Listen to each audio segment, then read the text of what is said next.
የጋምቤላ ከተማ ፖሊስ አዛዥ በታጣቂዎች መገደላቸውን የክልሉ ምክትል ርዕሰ መስተዳደር ዶክተር ጋትሎ አክሮን ተናገሩ። ዶክተር ጋትሎዋን ባለፉት ጥቂት ቀናት በተፈጸሙ ተከታታይ ጥቃቶች የሌሎች በርካታ ሰዎች ሕይወት ማለፉን ለቢቢሲ ተናግረዋል። ምክትል ርዕሰ መስተዳደሩ ከሰሞኑ ጥቃቶች ጋር በተያያዘ ተጠርጣሪዎች በቁጥጥር ስር መዋላቸውንም አክለዋል። የክልሉ መንግስት ባወጣው መግለጫ ለጸጥታ ስራ ተመድበው ከሚሰሩ አካላት ውጭ የጦር መሳሪያ ይዞ የሚገኙና የሚንቀሳቀሱ ግለሰቦች እንዲሁም ቡድኖች ላይ የጸጥታ አካላት አስፈላጊውን እርምጃ እንደሚወስዱ አስታውቀዋል። ምክትል ርዕሰ መስተዳደሩ ዶክተር ጋትሎዋክ የክልሉን ወቅታዊ ሁኔታ ለቢቢሲ እንዲህ አብራርተዋል። ምናልባት መረጃዎቹ ገና ያጣራን ስለሆነ የከተማው ቅርብ ጊዜ የተከሰተው መጀመሪያ የባንክ ማኔጀር ነበረ ጥቃት የደረሰበት። ከዛ በሁለተኛ ቀን ወይ በሶስተኛ ቀን ነው መሰለኝ ማጣራት የሚያስፈልግ ከዛ የእንትን ተደርጓል። የአዛዥ ማለት ነው የጣቢያ አዛዥ። በዛን ቀን የባንኩ ማኔጀር ሲገደል መንገድ ላይ ሁለት መኪና እዛው ላይ የሆነ ሰዎች በሁለት መኪና ላይ አምቡላንስ እና የወረዳ ፒካፕ ጥቃት አደርሰዋል። ከተማ ውስጥም የባንኩ ማኔጀር ተገደለ። እዛው ከላሬ ወደ ገምቤላ ከተማ አቦል ደርሶ ወደ ገምቤላ ከተማ ሊደርስ ሲል ሁለቱ መኪናዎች ጥቃት ደርሶበታል። ሰው ሞቷል፣ የቆሰሉም ነበሩ። ከዛ የተነሳ ነው እንትና የተገደለው አዛዡ ማለት ነው። ማን ይባላሉ አዛዡ? ስማቸው የፖሊስ አዛዡ የፖሊስ አዛዡ ቼክ ማድረግ ይችላለው። ሞድ ነው የእንትን አገኝታል። የባንኩ ማኔጀር አላገኘሁም። ስማቸው እሱም ማን ይባላሉ? ኩችዌው ይባላል።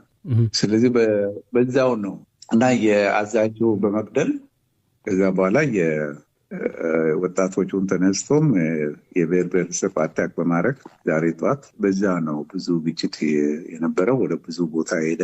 ከዛም ከኑዌርም ከአኟክ በየተለያዩ ቦታ እየመጡ ጥቃት አደርሰዋል። በዛሬ ጠዋቱ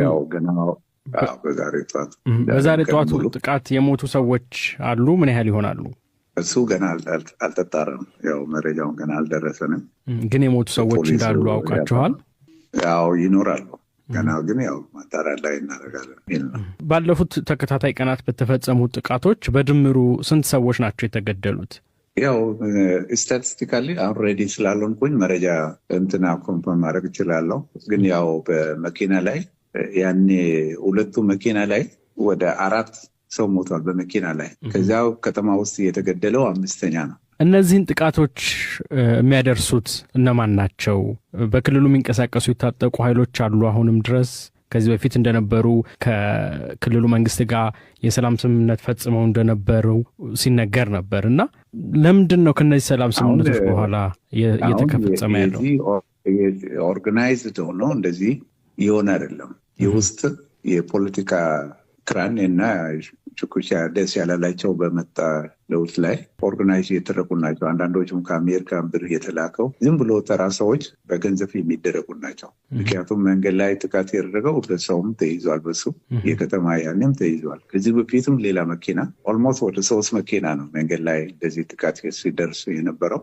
ስለዚህ እዚህ ጋር ነው እንጂ በራሳቸው እንደ ታጣቂ ማሰልጠኛ ገብቶ ወይ ሌላ ጋር ያለው አናውቅም። ግን በውስጡ ሊኖራቸው ይችላል። ከነሱ ጋር የሚገናኙ ያላወቅ ነው ኦርጋናይዝ የሆነ አናውቅም። ምክንያቱም በአሁኑ ሰዓት የሽብር ሴራዎች የሚያሰሩ ብዙ ናቸው። እጃቸው ረዘም አድርጎ ለምሳሌ ኤርትራ፣ ኢጅፕት፣ እነዚህ ኦነግ ሸኔ፣ ፋኖ፣ እነዚህም ህወሓት እጃቸው ረዘም አድርጎ ሁሉም ቦታ ብጥብጥ እንዲኖር የሚያደርጉ አሉ። ነገር ግን እንደዚህ ወጣ ያለ አልነበረም። ከውጭም ሀገር እንደዚህ ኦፕንሊ የሚናገሩ አሉ። ገንዘብ ራሱ ልኮ እንደዚህ የሚያደርግ ማለት ነው። አመት ሙሉ እንደዚህ ችግሮች በትንሹ የነበረው ሲደረግ ነበር። ግን የዛሬው በጣም የከፋ ሆኗል። በተለይ በየዚህ ሳምንት በጣም የከፋ ድርጊቶች ናቸው ሲፈጸሙ የነበሩ እና እነዚህ ናቸው። መልካም። አሁን አንዱ ያነሱልኝ የተደራጁ ቡድኖች አይደሉም ይሄን ጥቃት የሚፈጽሙት እያሉ ነበር እና የተደራጁ ቡድኖች ካልሆኑ በከተማው የሚንቀሳቀሱ ወይም እርስዎ እንዳሉት ገንዘብ ከሌሎች አካላት አልተደራጁ መልሰን ሲል ጫካ ሄዶ የሚታወቅ ጠላቶች አይደሉም። እንግዲህ በውስጥ መደራጀት የፖለቲካም እንደዚህም ኦርጋናይዝ ከአሜሪካ እንደዚህ ገንዘብ የሚያገኙ የድብቅ የተደራጁ አሉ። በስሜት በድብቅ ማለት ነው የሚያደርጉ ማለት ምክንያቱም እንዲሁ ተነሱ አይደለም ግፊት የሚያደርጋቸው ብዙ አሉ ከኋላቸው ማለት ነው። እነሱም ገና የሚደርሱ መልካም ጥያቄ የነበረው የተደራጁም ባይሆኑ ባለፉት ተከታታይ ቀናት የአሁኑ ሳምንት ብቻ ሳይሆን ከዚህ በፊትም በተለይ አቦል ወረዳ ላይም ጥቃቶች ነበሩና እርስዎ እንደ ምክትል ርዕሰ መስተዳደር ክልሉ የክልሉን ሰላምና ጸጥታ የማስከበር አቅሙ ምን ላይ ነው አሁን ያለው የሚለው ሊነግሩኝ ይችላሉ? ለምንድነውስ ወይም አቅም ከሌለው ክልሉ መከላከያ ገብቶ እነዚህን ግድያዎች እንዲያስቆም ማድረግ ያልቻለው? ያ ባለፈውም እንደዚህም በጋራ እንድናረግ ሞክረናል። ሰዎችም በአመራሩም የዛ አካባቢ ተወላጆች ሄደውም ሰዎች እንዲያመጡ ለዚያ ነው ሰዎች የታሰሩ። ያን የወሰንነው የህዝብ ድጋፍ አለው ማለት ሳይሆን እንደዚህ በፖለቲካ ያው ችግር ለመፈጠር ጥቂት ሰው በቂ ነው፣ ብዙ ሰው አያስፈልግም። ጥቂት በቂ ነው። ህዝብ ጥቆማ ተሰጥቶ እነዚህ ናቸው ችግር የፈጠሩ ተብሎ በተደረገው ክትትል የተያዙ ነበሩ። በዚያው አቦል በከተማ ያርጉ ማለት ነው በህዝብ ክትትል። ስለዚህ ወንሳን ያው በክሬታ ያለው በፖለቲካ በሌሎችም በድብቅ የሚሰሩ ከተማውን ነው ኢንዲቪጁዋል ገንዘብ ሰጥቶ ችግር እንዲያደርስ የሚያደርጉ አሉ። የኔ ጥያቄ ለምንድን ነው መቆጣጠር ያልቻላችሁት? ክልሉ ችግሩ ያን ያህል የከፋ ካልሆነ በጥቂት ሰዎች ከሆነ ያልተቻለበት ምክንያት እንደዚሁ ተደራጅቶ አንድ ቦታ የሚቀመጡ ስላልሆኑ ያው ከኛ ጋር ሻይ ይጠጣሉ፣ ቁርስ ይበላሉ። እንደዛ ከሆነ የፌዴራል መንግስቱን ጠይቃችሁ የፌዴራል መንግስቱ የኢንቴሊጀንስና የወታደራዊ ተቋማት አሉት እሱን እርዳታ ጠይቃችሁ በሱ በኩል ለምን በስፔሻል ኦፕሬሽን የሚሆን በሌላ መንገድ መያዝ አልተቻለም? እነዚህን ሰዎች ከነሱ ጋር አብረን የሰራን ነው። ለዚያ ነው በዚሁ ኢንቴሊጀንስም እነዚሁ ዳይሬክትሊ ጥቃት ሲያደርሱ የነበረው መያዝ የተቻለው ከነሱ ጋር ነን። አሁንም ቢሆን ከነሱ ጋር ነን የሰራ ነው። ምን ያህል ሰዎች ተይዘዋል እስካሁን? መከላከያ አለ። አሁን ለምሳሌ በመንገድ ላይ ጥቃት ያደረሱ የመጀመሪያ መኪና ጥቃት ያደረሱ ሰዎች ናቸው ያልተያዙ። ቅርብ ጊዜው አቦል አካባቢው ጥቃት ያደረሱ በሁለት መኪና ላይ ሁለት ሰው ስማቸው መጥቷል፣ ሁለቱም ተይዘዋል። ከተማ ውስጥ ፖሊስ አዛዡን የገደሉት ሰዎች ተይዘዋል። የፖሊስ አዛዡ አልተያዘም። የባንክ ማናጀሩስ ተይዘዋል። እሱ ዛሬ ጠዋት የነበረው ግድያ ላይስ?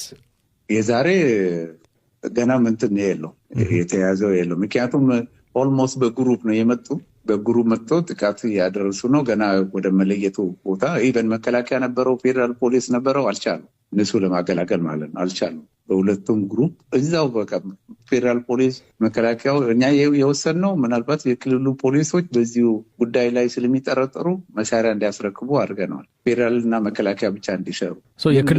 የክልሉ ፖሊሶችም እዚህ ጥቃት ላይ እጃቸው አለበት እያሉኝ ነው ሊኖር ወይም እንደዚህ አይነት ጥርጣሬ አለ? የተያዙ ራሱ እነሱም የተያዙ በጥቆማ የመጡ ፖሊሶች ናቸው። ከተያዙት መካከል ፖሊሶችም አሉ ማለት ነው። ማኔጀሩ የገደለው ፖሊስ ነው የተያዘው። እንደዚሁ መንገድ ላይ የተወሰነ ፖሊሶች አሉ ተባለ። የትላንትና የያዛቸው የገደለው ፖሊስ ነው እየተጠረጠረ ያለው።